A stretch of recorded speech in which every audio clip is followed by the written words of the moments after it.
Terima kasih Saudara Speaker, Saudara Chu Ching Sing.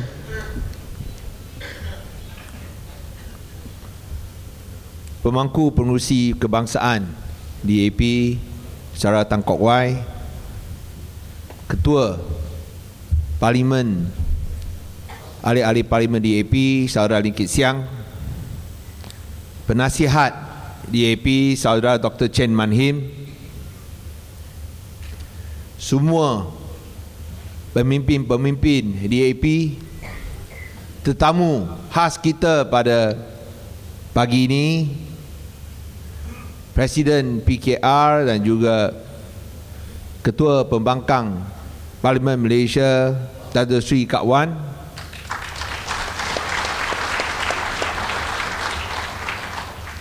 Presiden Parti Amanah Negara Saudara Mat Sabu, juga tetamu paling khas pada pagi ini. Buat kali pertama dalam sejarah DAP,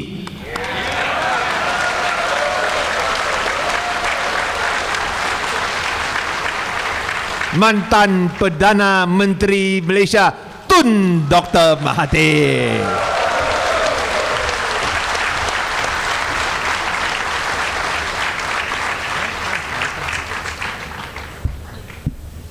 Lagi satu tetamu istimewa, seorang wanita yang berani menjadi sumber inspirasi rakyat Malaysia, Saudari Maria Chin Abdullah, Presiden Bersih.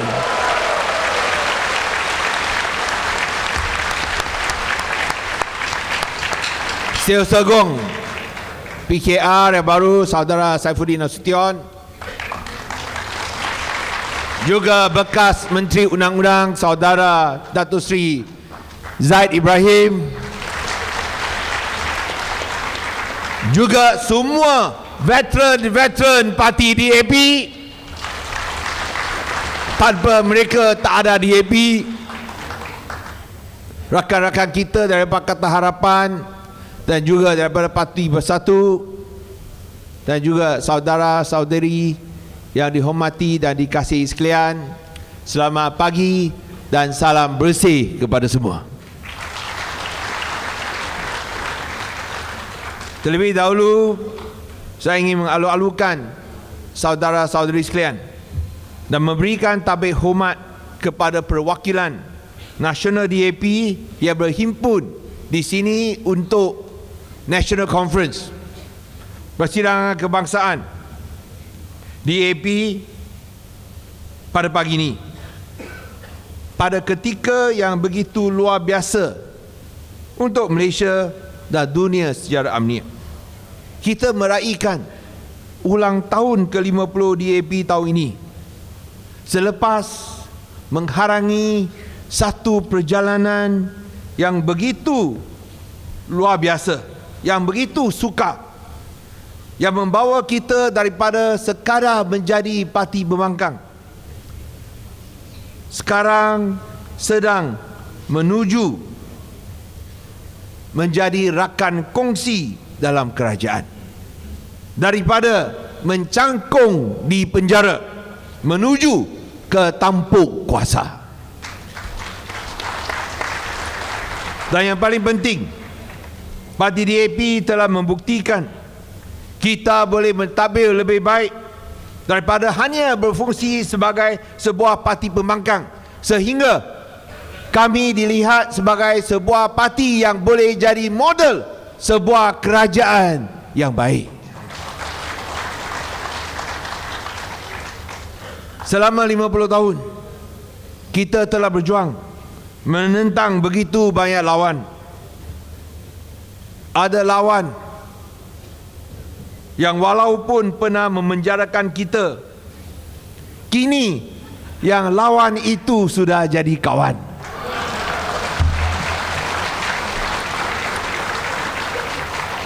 Sesungguhnya tidak ada kawan atau lawan yang kekal. hanya prinsip yang berkekalan.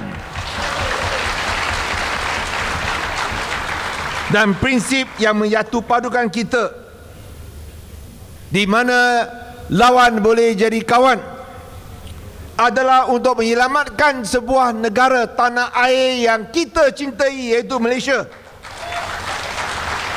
yang kini berada dalam bahaya. Ekonominya dalam krisis, rakyatnya yang tidak bersalah menjadi mangsa penyalahgunaan kuasa dan rasuah, dan negara kita di mata dunia sudah menjadi sebuah kleptokrasi.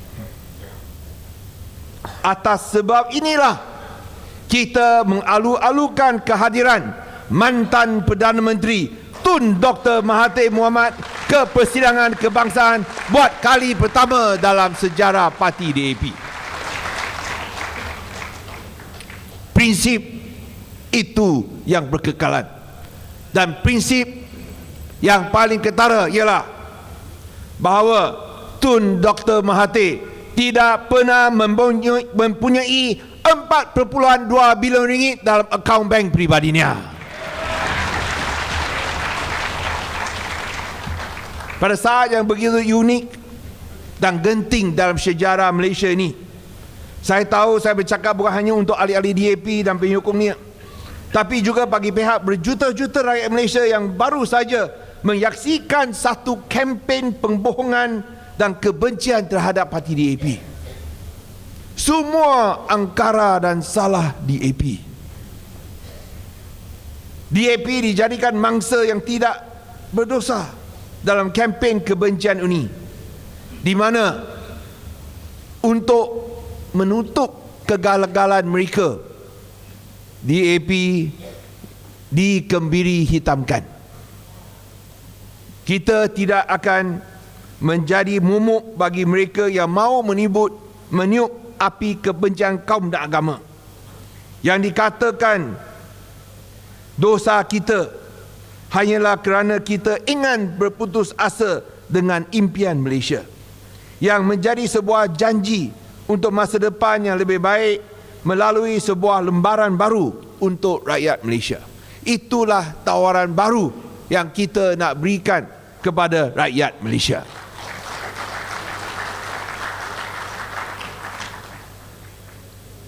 DAP 50. Marilah kita meraihkan ulang tahun ke-50 DAP sebagai sebuah pergerakan yang bersatu, berdisiplin, rasional dan padu.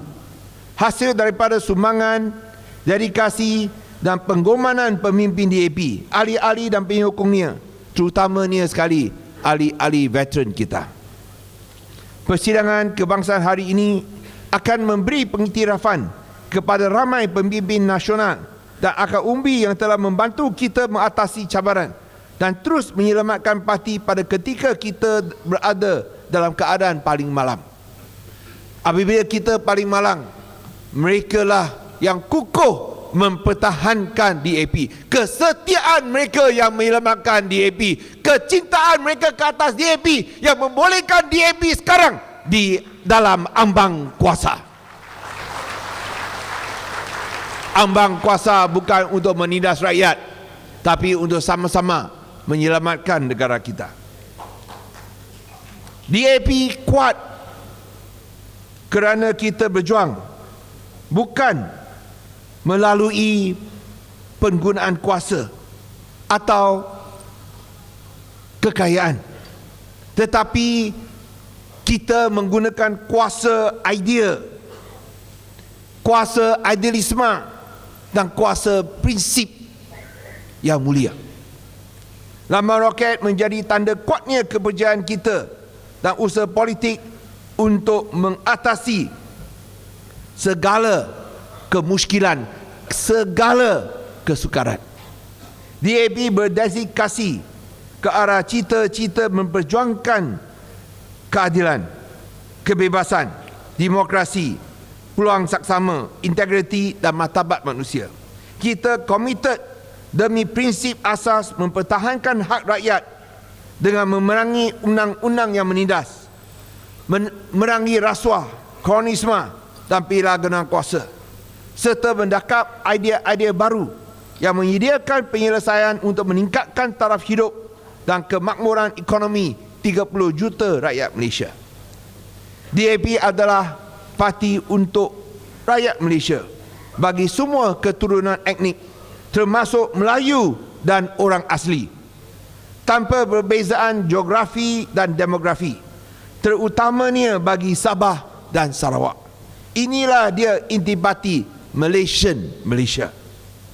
Jangan kita lupa, seperti yang dinyatakan dalam deklarasi Shah Alam pada 2012, DAP tegaskan perkara-perkara berikut dalam deklarasi DAP 50 yang akan diluluskan dalam persidangan kebangsaan hari ini.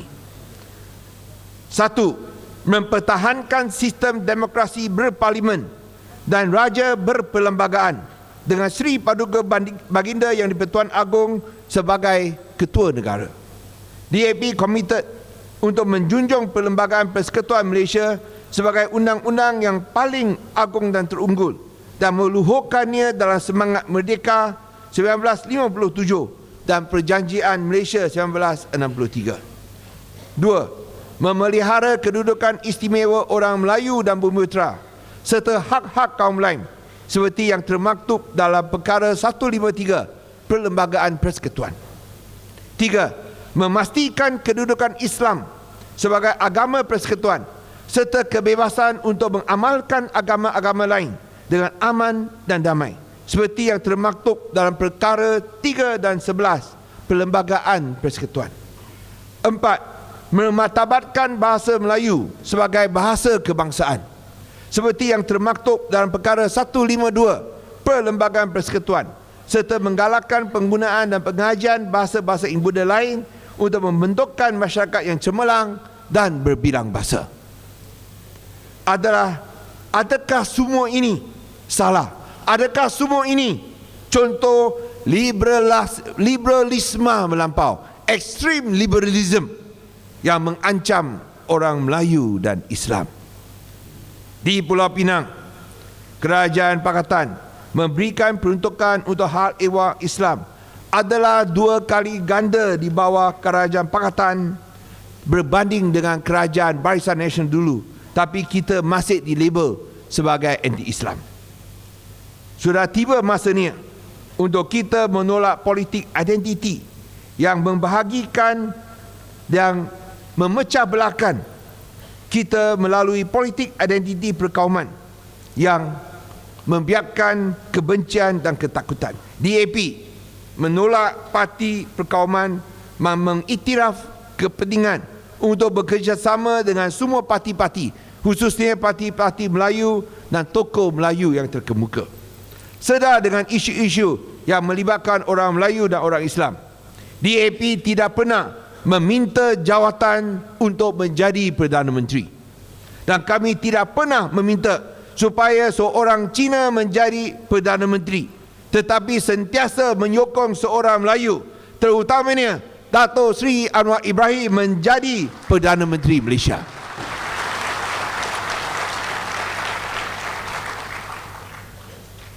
DAP pasti tidak akan menguasai kerajaan sekiranya pembangkang memenangi kuasa, tapi akan menjadi rakan kongsi yang adil dan bertanggungjawab.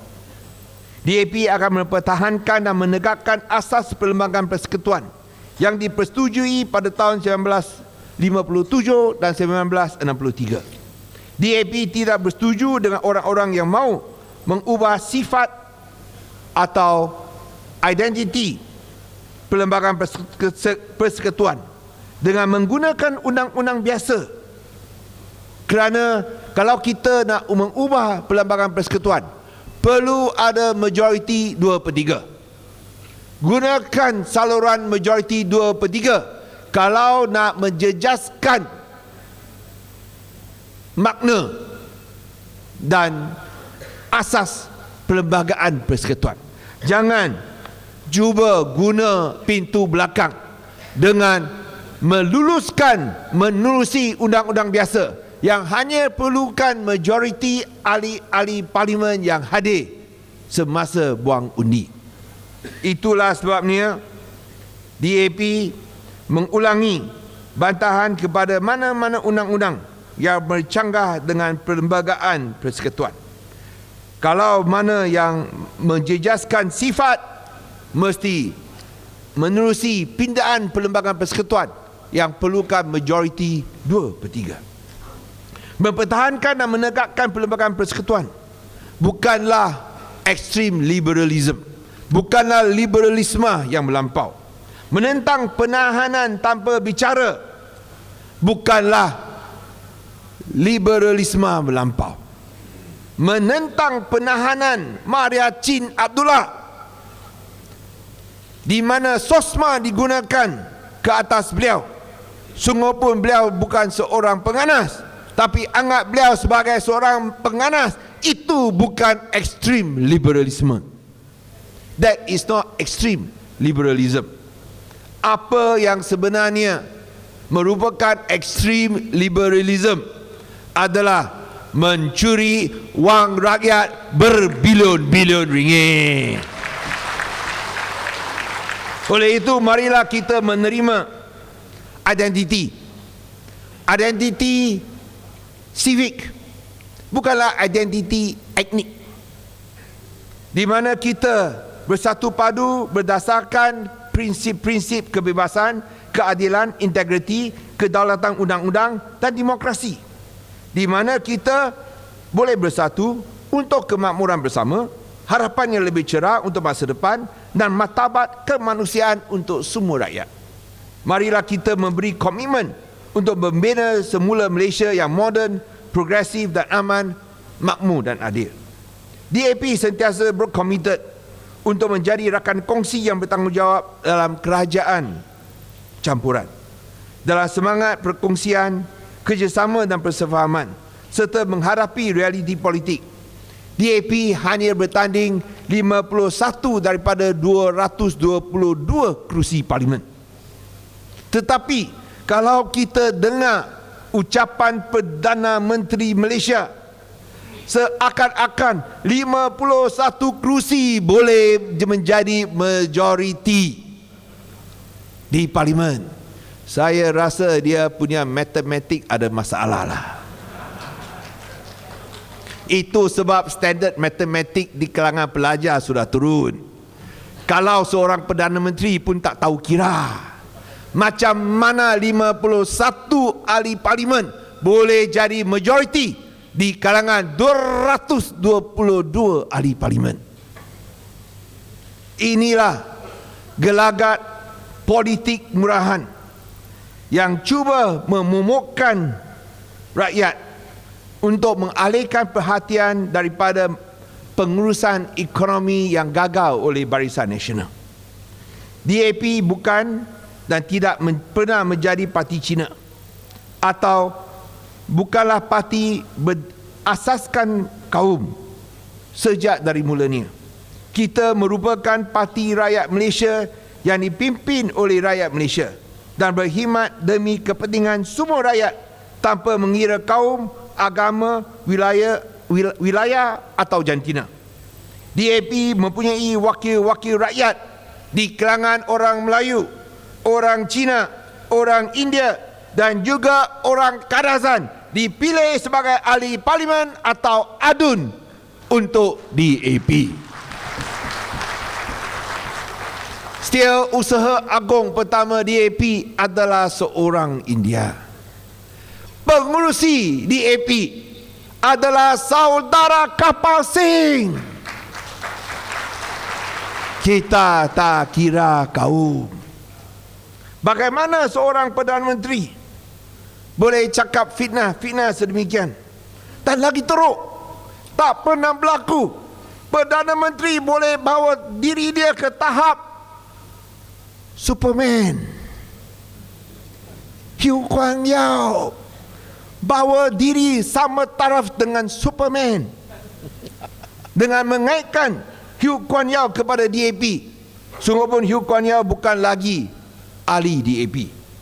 Jika kita menggunakan standard Perdana Menteri, bahawa apa yang diucapkan oleh Hu Kuan Yew adalah pendirian DAP. Sungguh pun Hugh Superman bukanlah seorang ahli DAP.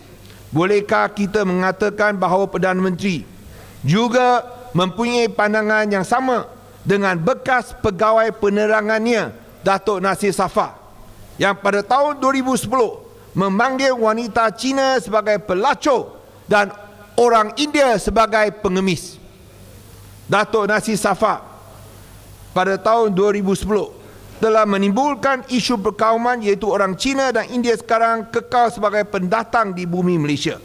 Kononnya mereka yang menentang keputusan kerajaan untuk menghadkan 12 mata pelajaran sahaja untuk peperiksaan SPM akan ditarik ke rakyatan. Kononnya pendatang awal India menjadi pengemis dan pendatang Cina menjadi pelacur. Sekiranya standard Perdana Menteri, adakah ini bermakna juga bahawa beliau mempunyai pandangan yang sama dengan Datuk Nasir Safar? Bagi Barisan Nasional, memenangi kerajaan adalah hanya untuk menjadi menteri. Lihatlah, baru-baru ini seorang ahli parlimen UMNO menuntut jawatan Menteri Pengangkutan, iaitu yang dimiliki oleh Presiden MCA Datuk Liau Chong Lai. Baik Perdana Menteri maupun mana-mana Menteri UMNO langsung tidak mempertahankan beliau.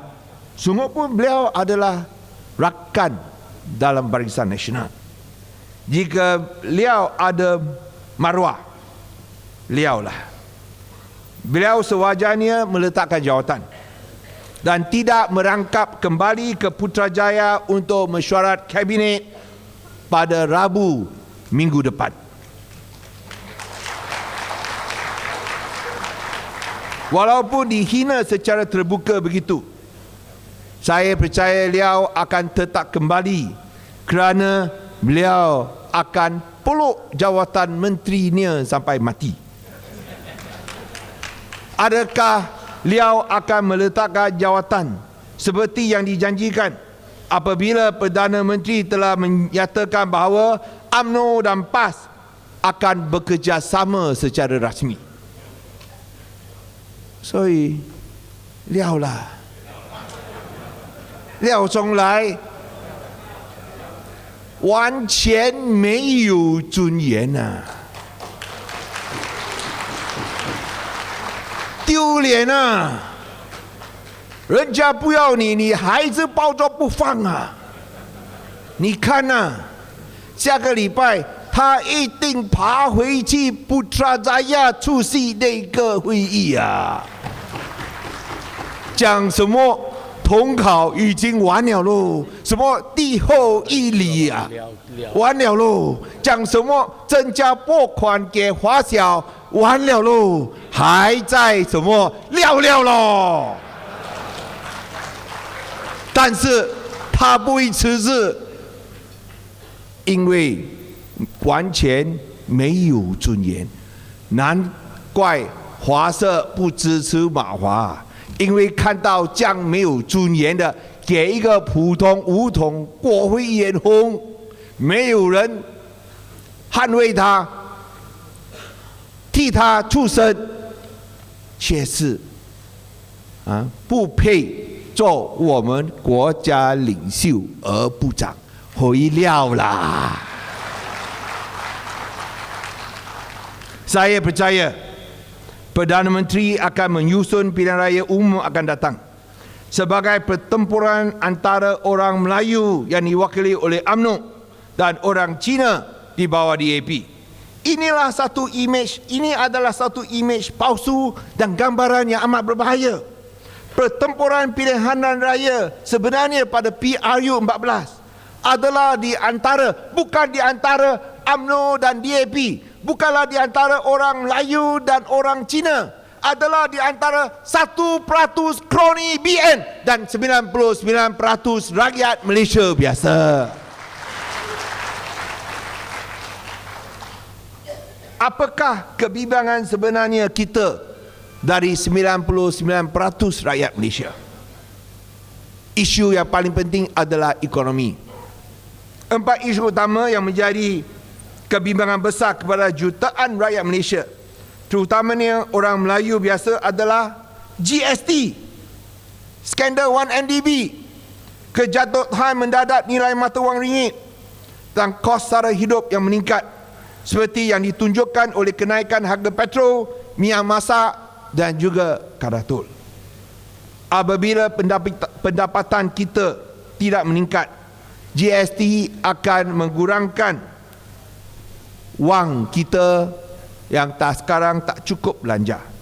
Skandal 1MDB sebanyak 52 bilion ringgit dan skandal donation 4.2 bilion ringgit telah menghakis keyakinan pelabur luar negara terhadap ekonomi dan institusi Malaysia dan turut bertanggungjawab ke atas penurunan nilai mata wang ringgit.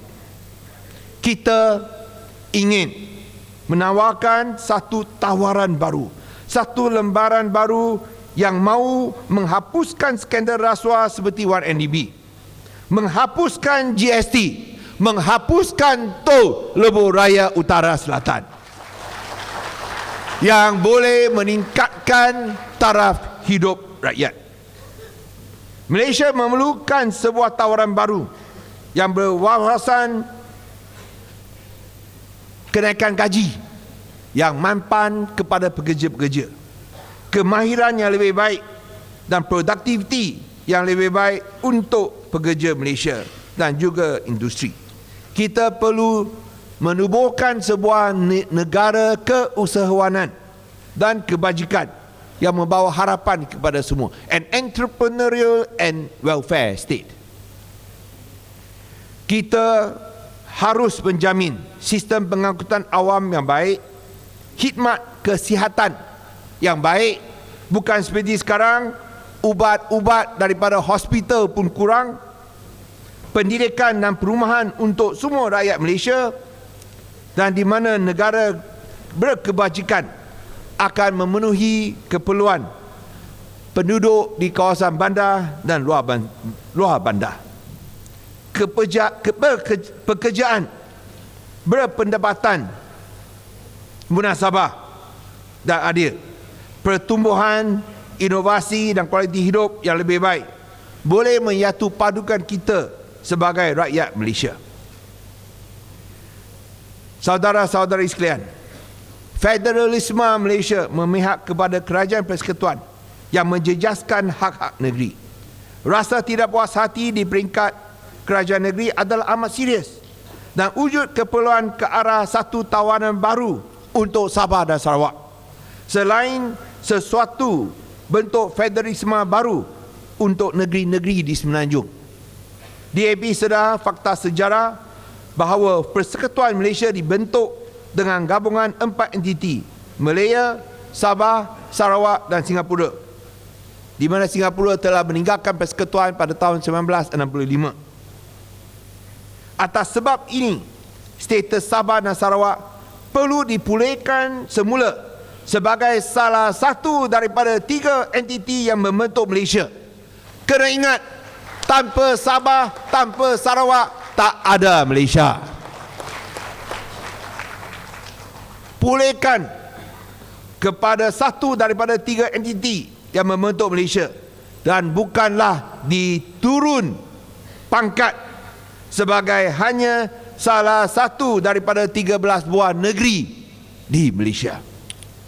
Sepanjang 53 tahun di mana Sabah Sarawak menjadi sebahagian daripada Malaysia, Sabah dan Sarawak menjadi mangsa Barisan Nasional, Kerajaan Persekutuan Barisan Nasional yang terlalu mengutamakan kuasa pusat.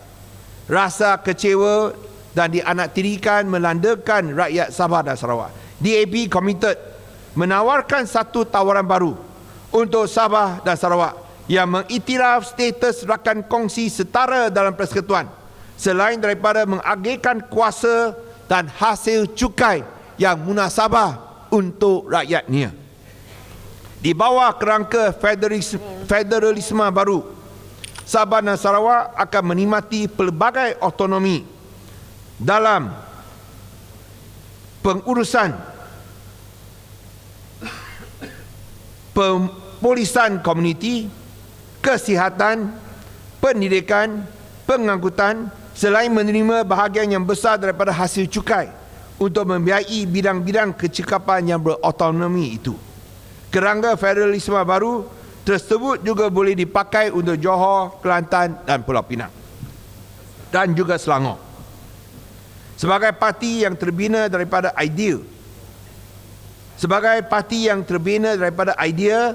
idealisme dan nilai yang mempromosikan kesaksamaan jantina, DAP akan terus berusaha untuk menjadi parti pilihan golongan wanita di Malaysia. Sebagai sebuah negara, kita harus memanfaatkan segala kemahiran dan bakat kaum wanita dengan berusaha untuk membentara segala bentuk diskriminasi terhadap wanita dalam masyarakat dan juga di tempat kerja, serta mewujudkan kemudahan penjagaan kanak-kanak selain memberi sokongan kepada ibu-ibu pekerja. Hanya apabila kita dapat meningkatkan kadar penyertaan buruh wanita dari 54% sekarang menjadi 65%, barulah kita berpeluang menjadi sebuah negara berpendapatan tinggi. Kita percaya bahawa apabila wanita diperkasakan, barulah negara boleh diperkasakan. Dan untuk memenangi kuasa, kita perlu memenangi hati wanita.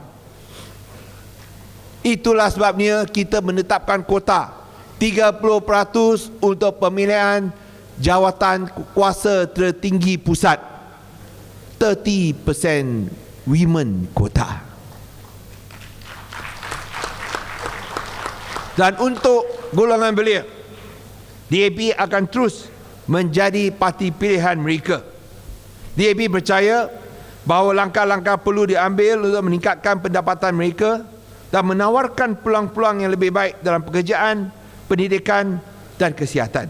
Kita mesti melaksanakan dasar-dasar yang mencipta peluang pekerjaan selain daripada memperkasakan kemahiran dan juga pendidikan vocasional mereka.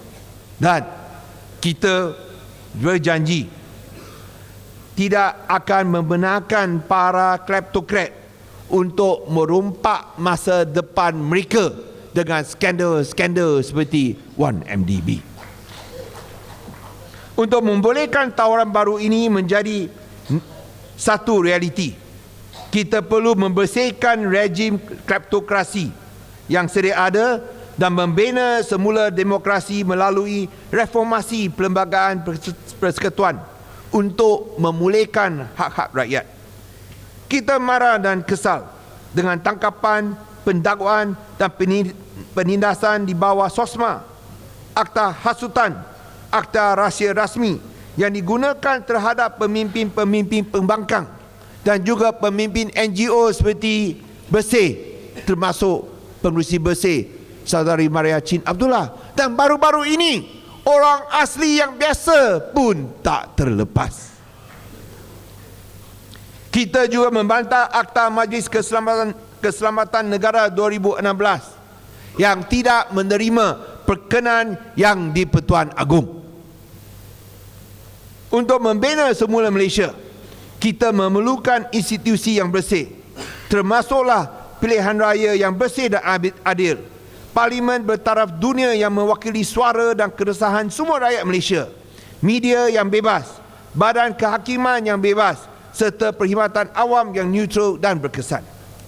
Kita sedang berada dalam zaman yang tidak pernah wujud dalam 60 tahun ini. Kita lihat dalam kebelakangan 3 tahun ini, PAS dan UMNO bergerak lagi lama, lagi dekat, lagi mesra,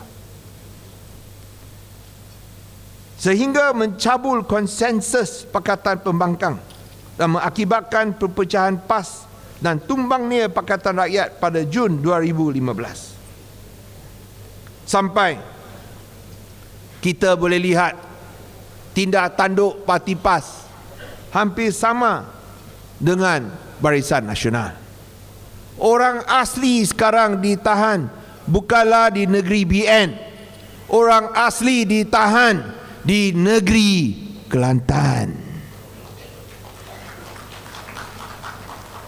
Hari ini kita lihat Parti PAS, Presiden Parti PAS dan Presiden Parti UMNO bersama-sama menentang kezaliman yang dilakukan ke atas penduduk Rohingya. Parti DAP sekali lagi menyatakan kita mengecam Myanmar kerana tidak membela dan mempertahankan nyawa hidup rakyat Rohingya di Myanmar. Tapi perlu ditanya, mengapakah apabila pembangkang bawa satu usul tergempar di Parlimen untuk membahaskan isu Rohingya, mengapa ia ditolak di Parlimen? Tapi sekarang pula nak buat perhimpunan besar-besaran untuk mengecam kezaliman yang dilakukan ke atas penduduk Rohingya. Ini memang kita rasa satu wayang oleh mereka. Nah, bersama-sama Parti Keadilan Rakyat dan Parti Amanah Negara, selepas tumbangnya Pakatan Rakyat pada Jun 2015, Pakatan Harapan dibentuk pada September 2015. Tempoh tersebut juga menyaksikan perpecahan UMNO yang membawa kepada tertuburnya Parti Bersatu. Bolehkah DAP dan rakan-rakan gabungan memberi harapan kepada rakyat Malaysia bahawa bersama-sama kita boleh mengubah keadaan dengan segera? Adakah kita mempunyai naratif yang menarik untuk menang pilihan raya umum ke-14 bersama dengan kawan-kawan baru kita? Dan bolehkah sebuah tawaran baru menjanjikan keesokan hari yang lebih baik untuk semua rakyat Malaysia? Bolehkah kita menang PRU 14? Kalau kita secara persendirian dan seorang-seorang tak boleh, tapi dengan kawan-kawan dalam Pakatan Harapan dan juga dengan Parti Bersatu bersama dengan mantan Perdana Menteri,